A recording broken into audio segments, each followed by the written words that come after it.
Assalamualaikum warahmatullahi wabarakatuh. Selamat berjumpa kembali dengan Pak W dalam pembahasan soal-soal paket ASPD yang berikutnya. Di soal nomor 1 disajikan di antara kelompok siswa terdiri dari 30 orang. Ternyata 18 suka menyanyi, 15 orang suka menari, dan 10 suka kedua-duanya. Yang ditanyakan yang tidak suka menyanyi maupun menari. Nah, kalau ada soal cerita berkaitan dengan himpunan, buatlah diagram Venn. Ada persegi panjang, ini semestanya, dua himpunan lingkaran kurva tembus ini yang menyatakan kelompok. Nah, di sini ada kelompok menyanyi. Di situ saya misalkan Y. Itu ada 18. Ada kelompok menari, itu 15. Dan 10 yang keduanya, berarti 10 itu di sini. Berarti kelompok yang di sini itu artinya membacanya anak yang suka menari dan. Nah, kelompok yang di sini adalah hanya. Jadi anak-anak harus paham maksud daerah-daerah diagram Venn. Begitu pula yang di sini juga artinya hanya. Nah, ini harus anak paham, ada dan, ada hanya. Kemudian langkah berikutnya, yang suka kedua-duanya berarti di sini menari dan.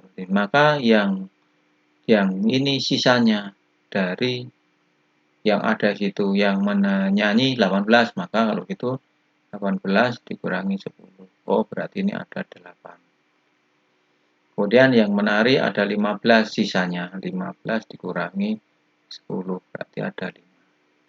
Berarti yang hanya suka menyanyi 8, yang suka menari dan menyanyi 10, yang hanya menari 5. Maka ketiga kelompok itu dijumlah 8 ditambah 10 ditambah 5, yaitu ada 23. Pada kelompok anak itu ada 30 orang. Nah, maka kalau begitu 30 dikurangi 23 itu ada 7. Nah, 7 orang di mana? 7 orang itu adalah yang di sini. Yang artinya di sini yang tidak. Ya, tidak suka nyanyi, tidak suka menari. Jadi jawabannya ada 7. Itu soal nomor 1. Dilanjut soal yang nomor berikutnya kedua. Soal nomor 2 di sini disajikan ada sebuah gambar lingkaran dan juring yang sudut pusatnya 120. Maka kita akan membandingkan sudut itu dengan sudut pusat lingkaran. Karena yang ditanya adalah lingkaran, maka kita membandingkan juring dengan lingkaran. Maka sudut pusat juring itu per sudut pusat dari lingkaran, yaitu satu putaran penuh, itu akan senilai dengan panjang busur. Karena di sini ketahui panjang busur, berarti panjang busur AB berbanding dengan keliling lingkaran. Jadi kalau panjang ya berbandingnya dengan keliling, kalau nanti luas juring berbandingan dengan luas lingkaran. Nah, ini kan bisa disederhanakan. Ini 1/3. Oh, kalau begitu 1/3 itu adalah panjang busurnya AB, sudah tahu 9 per keliling lingkaran. Oh, kalau begitu pecahan sama dengan pecahan kalikan silang. Maka keliling lingkaran itu adalah 3 dikali 9 sama dengan 27. Kalau di situ nanti yang diketahui luas, yang ditanya luas lingkaran ya sama, luas juring per luas lingkaran, konsepnya sama. Atau caranya lain begini, ternyata juring ini sepertiganya lingkaran. Maka lingkaran itu ukuran semuanya 3 kali juring. Jadi kalau juringnya itu panjang busurnya adalah 9, maka keliling lingkaran itu adalah karena sepertiga, maka seluruhnya ada 9 dikali 3. Itu juga boleh, tidak harus pakai seperti ini. Tetapi anak-anak harus paham perbandingan sudutnya. Oh, 120 ini ternyata sepertiganya lingkaran.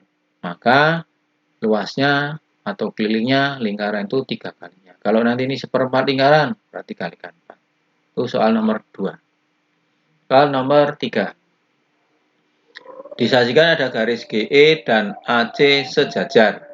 Nah, di sini sudut yang terbentuk tidak di antara dua garis sejajar, maka tidak perlu kita membuat garis pertolongan sejajar. Nah, di sini kita kalau ada soal dua kali sejajar, maka anak-anak harus ingat untuk memudahkan itu huruf Z sama huruf N. Baik Z yang terbalik atau huruf N yang terbalik. Artinya apa? Sudut ini pasti akan sama besar. Begitu pula yang di N. Ini sama. Nah, sekarang kita akan mencoba. Ini ada huruf Z. Berarti nanti sudut yang di sini D dengan B sama. Huruf Z yang lain lagi ini huruf ini dengan di sini ini kan sama untuk huruf Z terbalik. Nah, sekarang kita coba mencantumkan sudut-sudut yang sudah ada. Ini ada dua sudut D yang di atas dengan D yang ini bertolak belakang, maka di sini besarnya 55 derajat. Kalau ini 55, maka di sini juga 55. Kemudian ini sudut lurus. Nah, sudut lurus maka ini sisanya, berarti ini adalah 180 dikurangi 115, berarti ada 65, maka ini 65, di sini 65. Nah, sekarang ke pernyataan pertama. BDG. BDG berarti di sini. Nah, sudut BDG di sini 55, di sini 65, maka pernyataan 1 ini salah. Maka yang ada angka satunya jangan dipilih. Tinggal milih 3 atau 4. Gitu ya. Tinggal milih 3 atau 4. Nah, sekarang milih yang ketiga. DBC.